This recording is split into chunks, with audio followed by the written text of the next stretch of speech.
আল্লাহ আমারে বাঁচাও, ইয়া নাফসি ইয়া নাফসি বলে যে জিকির শুরু হবে, এই জিকিরের আওয়াজে কিয়ামতের ময়দান থারথার করে কাঁপবে।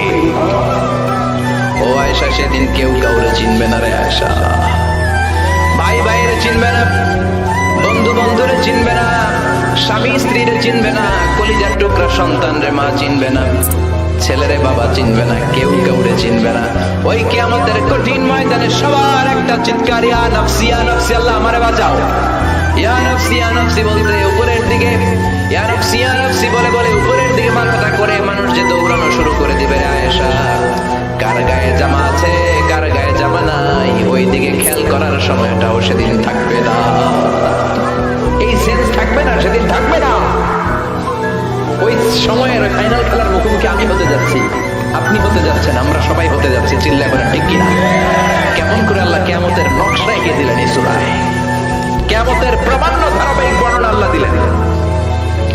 আল্লাহ বললেন সব দাঁড়িয়ে যাবে, আর সেই দিনটা হবে কানা মিকদারু 50 আলফ সানা, 50,000 বছরের সমান। কিয়ামতের দিনটা, কিয়ামতের মাঠটা কোথায় হবে? দুইটা বর্ণনা আছে। এক হচ্ছে আরাফাতের ময়দানে হবে, দুই হচ্ছে ফিলিস্তিনে হবে, আর শামে হবে। আর ডিউরেশনটা, খেলার ডিউরেশন কতক্ষণ? ফুটবল খেলার ডিউরেশন কতক্ষণ? 90 মিনিট। ক্রিকেটের একটা আছে 20-20, আপনিও জানেন? মাশাআল্লাহ, 20-20। আর একটা আছে ওডিআই, ওয়ান ডে ইন্টারন্যাশনাল। আর একটা কি টেস্ট আছে। ওই দিনের সময় হচ্ছে মিকদারু 50 আলফ সানা, 50,000 বছর উলঙ্গ হয়ে খালি ইয়া নাফসি আল্লাহ বাঁচাও বাঁচাও। কতক্ষণ দাঁড়ায় থাকতে পারবেন আপনি? একদিন, 2 দিন, 5 দিন, 50,000 বছর মানুষ পাগলের মতো দৌড়াবে। সবাই যে সাইয়েদনা আদমকে বলবে ইয়া আবাল বাশার, ও আদি পিতা, ও সব নবীর পিতা, ও পৃথিবীর প্রথম মানব যাকে আল্লাহ নিজ হাতে তৈরি করেছে, আদম আপনি আমাদের জন্য সুপারিশ করেন। আমরা জান্নাতে যাই আর জাহান্নামে যাই কোনো ব্যাপার না, আগে এটা এই ঝামেলাটা মুক্ত করেন। 50,000 বছর আর পারি না, এসপার উসপার একটা হোক, আল্লাহর একটু কোন বিচার যেন শুরু করে। সাইয়েদনা আদম বলবেন সরি আমি পারবো না, এটা আমার কাম না, আজকে আমার সাথে আল্লাহ কি আচরণ করবে ওইটাই আমি জানি না। সুবহানাল্লাহ বলবেন না? সবাই সাইয়েদনা নূহ আলাইহিস সালামকে ধরবেন, নূহ আলাইহিস সালাম বলবেন আমিও পারবো না, মুসা আলাইহিস সালাম বলবেন পারবো না, ইব্রাহিম আলাইহিস সালাম বলবেন পারবো না, সাইয়েদনা ঈসা আলাইহিস সালাম বলবেন পারবো না। তবে ঈসা নবী বলবেন এত জায়গায় দৌড়ে লাভ নাই, জায়গা মতো যাও। কি মতো? আরো জোরে, জায়গা মতো যাও। সবাই বলবে কোন জায়গায়? সাইয়েদনা ঈসা আলাইহিস সালাম বলবেন আজকের এই কঠিন দিনে কেউ আল্লাহর সাথে দাঁড়িয়ে টু শব্দ করার মতো ক্ষমতা রাখে না, একজন ছাড়া, ওনার নাম মুহাম্মাদুর রাসূলুল্লাহ সাল্লাল্লাহু আলাইহি ওয়াসাল্লাম। বিশ্বনবী তখন মাকামে মাহমুদের সিজদায় পড়ে থাকবে। সব মানুষের জিকির ইয়া নাফসি, সবাই বলেন সবার জিকির কি?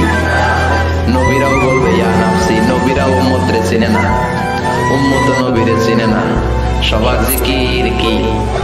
সবাই কোন? সবার মুখে একটাই জিকির ইয়া নাফসি। বিশ্বনবী 50,000 বছর মাকামে মাহমুদের সিজদায় পড়ে ওই জিকির করবেন না যেটা সবার জিকির। উনি ওনার জিকির করবেন, ওনার জিকির হলো ইয়া উম্মতি,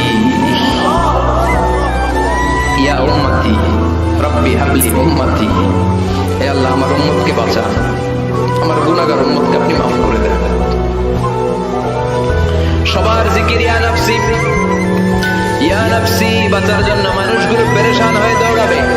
নবীরও জিকির ইয়া নাফসি, উম্মতেরও জিকির ইয়া নাফসি। কিন্তু বিশ্বনবী 50,000 বছর সিজদায় পড়ে আমাদের জন্য দোয়া করবেন রব্বি হাবলি উম্মতি, ও আল্লাহ আমার গুনাহগার উম্মতকে বাঁচান, আমার জন্য দোয়া করবেন, আপনার জন্য, আমাদের জন্য। বিশ্বনবীর কান্নার আল্লাহ সহ্য হবে না, আল্লাহ বলবেন নবী মাথা তোলেন, আর কাঁদা লাগবে না, উঠান, ইরফা রাসাক, নবী মাথা তোলেন।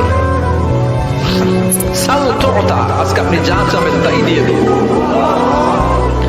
ওয়াশফা তুশাফা, যার জন্য শাফাত করবেন আমি কবুল করে নেব। আল্লাহর কথা শুনে আস্থা পেয়ে বিশ্বনবী সিজদা থেকে মাথা তুলে দাঁড়াবেন আর বলবেন আল্লাহ দুনিয়ার বুকে সব নবীকে আপনি একটা করে স্পেশাল দোয়া দিয়েছেন, এই দোয়াটারে বলে দাওয়া মুস্তাজাবা। স্পেশাল দোয়া, এই দোয়া করলেই কবুল হয়। সব নবী ভাগে পাইছে কয়টা করে? সবাই বলেন। সব নবীরা ওই একটা দোয়া দুনিয়াতেই করে ফেলেছে, স্পেশাল দোয়া। দাওয়া মুস্তাজাবা, করলেই কবুল হয়ে যায়। দুনিয়ার সব নবীরা ওই দোয়াটা দুনিয়ায় করে ফেলেছে, শুধুমাত্র কেবলমাত্র বিশ্ব নবী ছাড়া। বিশ্ব নবী বলেন লিকুল্লি নবিয়্যিন দাওয়া মুস্তাজাবা, এই পৃথিবীর সব নবীদের একটা স্পেশাল দোয়া আছে, ওই দোয়াটা করলে আল্লাহ কবুল করে। দাও বিহা, দুনিয়ার বুকে সব নবীর ওই দোয়াটা করে ফেলেছে, আমি ছাড়া। সুবহানাল্লাহ। ওয়া ইন্নী আখতাবিউ দাওয়াতি শাফাআতান লিউম্মতি ইয়াওমাল কিয়ামাহ, আমার ওই স্পেশাল দোয়াটা, আমার ওই দাওয়া মুস্তাজাবাটা দুনিয়ার বুকে যত বিপদে আমি পড়েছি, আমার মাথায় এসেছে দোয়াটা করলেই তো কবুল হবে। কিন্তু কিয়ামতের দিন আমার উম্মতেরা বিপদে পড়ে যাবে, এই কথাটা মাথায় রেখে আমার স্পেশাল দোয়াটা আমি দুনিয়ায় করি নাই। আমার গুনাহগার উম্মতের জন্য কিয়ামতের দিন ওই দোয়াটা রেখে দিয়েছি। ওই দোয়াটা আজও আছে, বিশ্বনবী আমাদের জন্য করবেন, আমাদের জন্য ওই দোয়াটা রেখে দিয়েছেন, আমার জন্য, আপনার জন্য, আমাদের সবার জন্য। আল্লাহু আকবার। বিশ্বনবী কাঁদতে কাঁদতে মাথা তুলবেন, বলবেন আল্লাহ, দুনিয়াতে সব নবীরা স্পেশাল দোয়া করেছে, আমি করি নাই, এবার আমি আমার স্পেশাল দোয়াটা করতে চাই, আপনি কবুল করবেন কিনা বলেন। আল্লাহ বলবেন নবী কি আপনার দোয়া বলেন? বিশ্বনবী বলবেন আমার একটা উম্মত যার অন্তরের মধ্যে যাররা পরিমাণ ঈমান আছে, একবার আপনারে আল্লাহ বলে ডেকেছে, একবার আমি বিশ্বনবীর উপর দরুদ পড়েছে, একবার শাহাদাতের বাণী আমার যে গুনাহগার উম্মত দুনিয়ার বুকে থেকে ঘোষণা দিয়েছে, ওই একটা উম্মত যদি জান্নাতে ঢুকতে না পারে, আপনি আমারে জান্নাতে ঢুকাতে পারবেন না। আল্লাহ বলবেন সাল তুতা, সাল সাল তুতা ওয়াশফা তুশাফা, শাফাত করেন নবী করেন, যার জন্য দোয়া করবেন আমি কবুল করে নেব।